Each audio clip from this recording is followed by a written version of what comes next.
কি বৌমা, সংসারে তো দেখছি অনেক মন দিয়েছো। ঘরের সমস্ত কাজ তো একাই করিস। তোমার 4-5টা ছেলে থাকলে না বোধহয় কাজে তোর বিরাম থাকতো না। হ্যাঁ কাকিমা, সেই ছোটবেলা থেকেই কাজ করা আমার অভ্যেস, তাই কাজ না করলে আমি থাকতে পারি না। ঠিক আছে, তবে দেখছি তুমি কাজ করছো আর বড় বউ কেমন মজা করে করে দিন কাটাচ্ছে। এটা তো ভালো কাজ করছে না? তোর চাইতে তো তার বেশি ছেলে পুলে, তাও সে ঘরের কোনো কাজেই করে না। কি লাভ একা একা কাজ করে? আলাদা হয়ে কাজ করো না, দেখবে তার চাইতে তুমি অনেক ধনী হয়ে যাবে। না, কাকিমা তো মন্দ কথা বলেনি, তবে তাদের থেকে আলাদা হওয়াটা ঠিক হবে না। মনে মনে কি ভাবছো বৌমা? আমার কথাগুলো বুঝতে পারছো না বুঝি? তোর বড়ে তো তার বড়ের চেয়ে বেশি টাকা রোজগার করে, আর সব টাকাগুলো তাদের জন্য খরচ করে দিস। এত টাকায় কিছুই করতে পারলিস না। তার ছেলে হস্টেলে আর তোর ছেলে গ্রামের স্কুলে পড়ছে। এমন কাজ করছিস না তোরা, এখন বুঝবি না, পরে ঠিক বুঝে যাবি।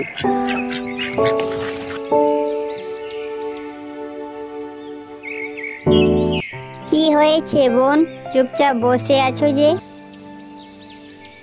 কই কিছু না তো, এমনিই বসে আছি, মনটা ভালো লাগছে না। ভালো লাগছে না বললে তো আর চলবে না। কি হয়েছে ডাক্তারের কাছে যাও, চুপচাপ বসে থাকলে তো হবে না। ঘরে এক ফোঁটাও জ্বর নেই, মনে হচ্ছে আজকে আমাকেই জল আনতে যেতে হবে।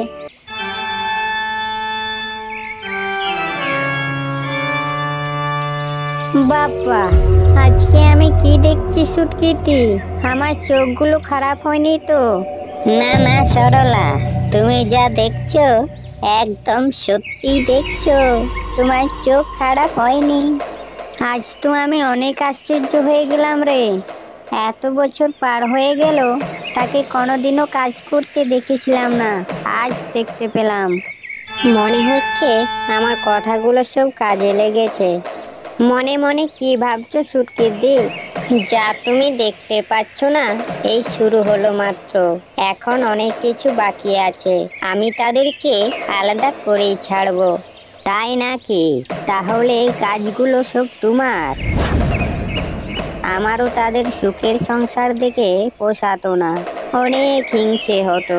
ঠিক কাজ করেছো দিদি, তুমি ঠিক কাজ করেছো। তাদের সুখের সংসার ভেঙে গেলে আর এগোতে পারবে না, না হলে তারা দিনকে দিন বড়লোক হয়ে যাচ্ছিল। আমার তো অনেক ভালো লাগবে তাদের সংসার যখন ভেঙে যাবে। ও দিদি, তুমি ঠিক কাজ করে যাচ্ছ, তুমি এই কাজে যেন সফল হয়ে যাও দিদি তুমি।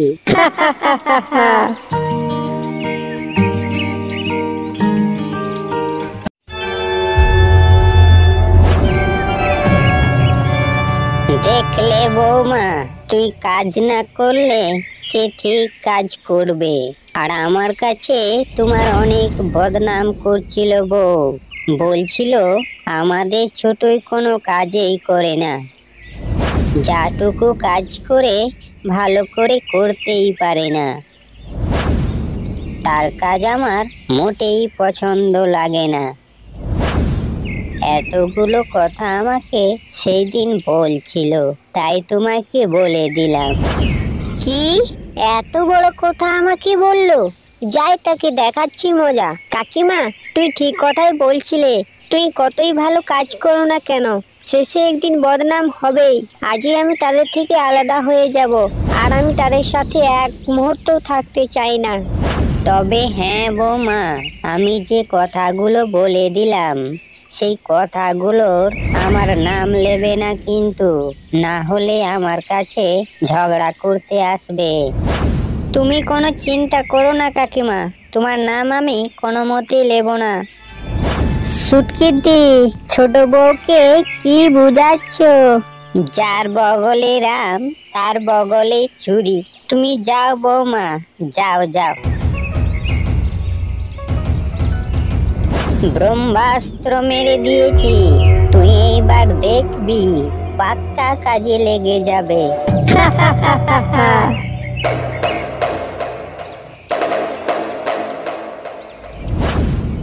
কি রে ছোট, চুপচাপ এসে বসে পড়লি যে, খাবার খাবি না? ওহো, আমার উপর এত দরদ কবে থেকে হলো দিদি? আমি খাবার খাই আর না খাই সেটা তোমাকে দেখতে হবে নি, বুঝেছো? কেন রে, কি হয়েছে? আর হঠাৎ এইভাবে বলছিস কেন? আর এতদিন তো আমাকে এইভাবে শোনাতে না, আজ কি এমন হয়েছে? আমার থেকে তুই বড় বলে তোমাকে আমি অনেক সম্মান করতাম, কিন্তু দেখছি তুমি দিনকে দিন অনেক বেড়ে যাচ্ছ। এক তো ঘরে কোনো কাজ করবি না, আর বাইরের লোকের কাছে গিয়ে আমাকে বদনাম করবি। এতদিন আমি অনেক সহ্য করেছি, আর না, আজ থেকে আমি তোমাদের থেকে আলাদা হয়ে যাব, আর আমি তোমাদের সাথে এক মুহূর্ত থাকবো না।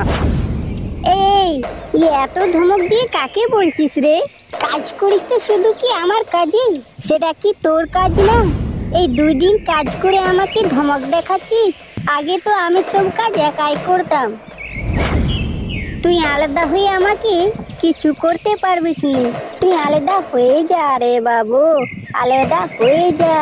তুই আমার একটি চুলও পুড়োতে পারবি নি, বুঝেছিস? আহা, মিথ্যা কথা বলতে তোমার লজ্জা করছে না? এই বাড়িতে আমি যবে থেকে এসেছি তবে থেকে শুধু আমি দিনরাত কাজ করে আসছি, তুই ঘরে কোনো কাজই করিসনি। শুধু রানীর মতো খাস আর বিছানায় গিয়ে ঘুমাস। তুই বোধহয় সীতা সতী পার্বতী। আমি রাজার মতো খাই আর রানীর মতো খাই, তোর বাবার তো খাই না। তোমাকে তো জবরই কেউ বলেনি যে সব কাজ তোমাকে একাই করতে হবে। আর ঘরের কি এমন কাজ আছে যা আমি করতে পারবো না? লোকে ঠিকই বলে, কতই কাজ করো না কেন, এমন সময় আসবে কাজের কোনো দাম থাকবে না। তারপর থেকে তারা দুজন আলাদা হয়ে থাকতে লাগলো। দেখলে, আমি একবার যেটা ভাবি সেটা করেই দেখাই।